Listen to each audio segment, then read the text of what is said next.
The Overlord class is one of the primary mech transport dropships in the inner sphere, capable of carrying a full mech battalion and a squadron of aerospace fighters, as well as most of the technical support for both.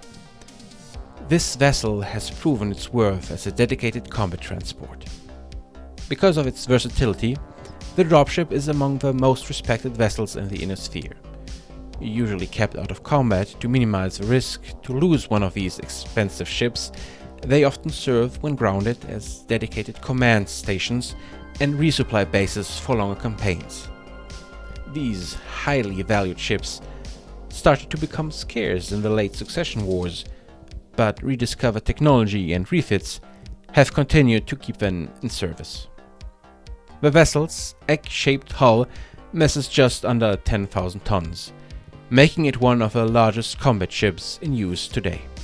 Designed by the same team that developed the Union-class dropship, the Overlord has a similar appearance and shares some of the Union's weaknesses, including a difficulty with the original electric and hydraulic systems.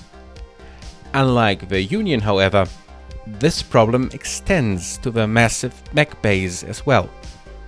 Because so many Overlords underwent major interior overhauling, there are no variety of interior configurations in existence. The most common of these variations is known as the Overlord 1.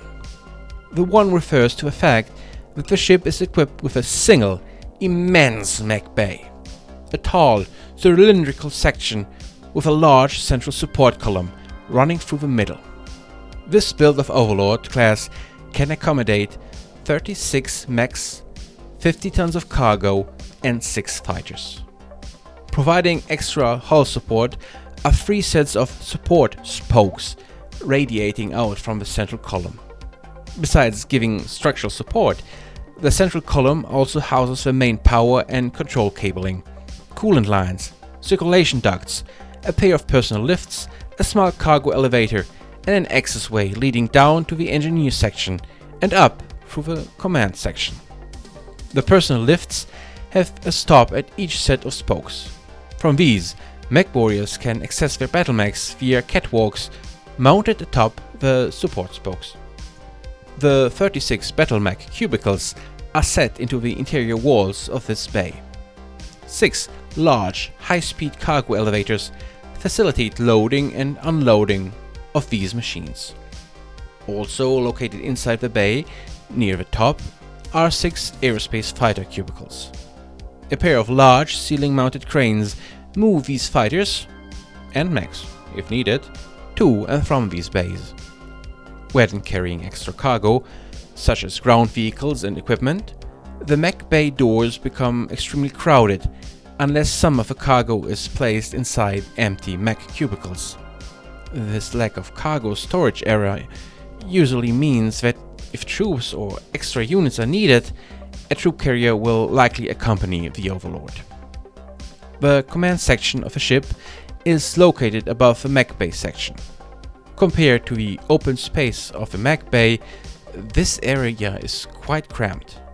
Personal accommodations consists of 4 bunk rooms, each housing about 22 people. 2 of these rooms are normally reserved for the ship's crew, while the remaining 2 bunk rooms house the mech warriors and aerospace pilots. A separate room is set aside for senior officers, while the captain has its own small private quarters.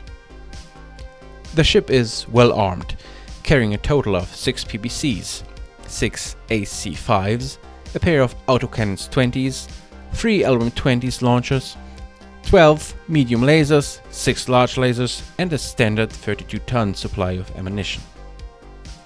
One problem with all this weaponry is that the Overlord can easily overload its cooling system when swamped by enemy craft. The Overlord is employed primarily in large-scale planetary assault missions. Its role is to provide the main battle mech assault force that spearheads ground-based attacks. In this role, the dropship is normally located just behind a screen composed of assault dropship and aerospace fighters. The Overlord can deploy its battle mech's cargo on the ground, in high atmosphere or in space. The last is the preferred option, as it limits the Overlord's exposure to combat. The craft is especially vulnerable in the atmosphere, where its spheroid shape is a major disadvantage. This requires the dropship to hold its position over the intended target zone as battlemechs exit the ship and fall planetward.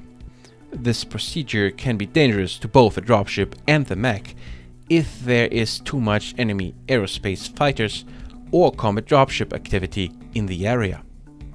Neither the hovering dropship nor the dropping mechs can do much to protect themselves from ship and small craft.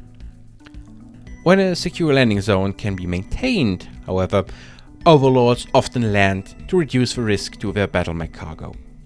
Though this method reduces the loss of battlemechs, it makes grounded dropships vulnerable to ground unit fire, as well as fire from conventional aircraft and aerospace fighters. The Overlord can remain on the ground in relative safety. It is often used as a supply base for the ground force and as a coordination command center. A few have been fitted with highly sophisticated electronics just for this purpose. All 5 houses of the successor states operate Overlord-class dropships.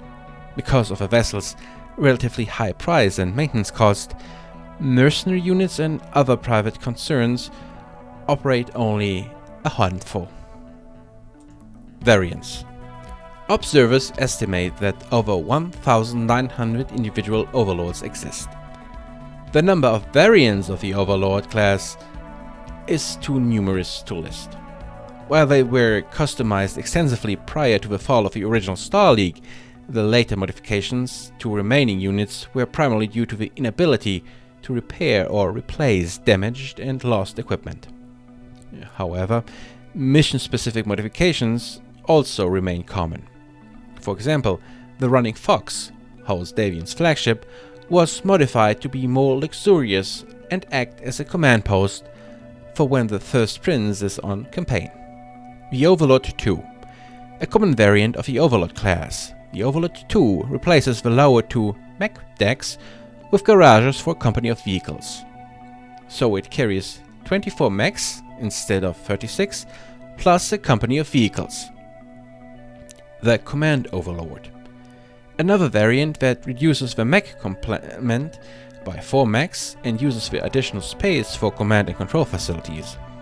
These valuable craft are called Command Overlords and often provide a decisive edge in planetary assaults.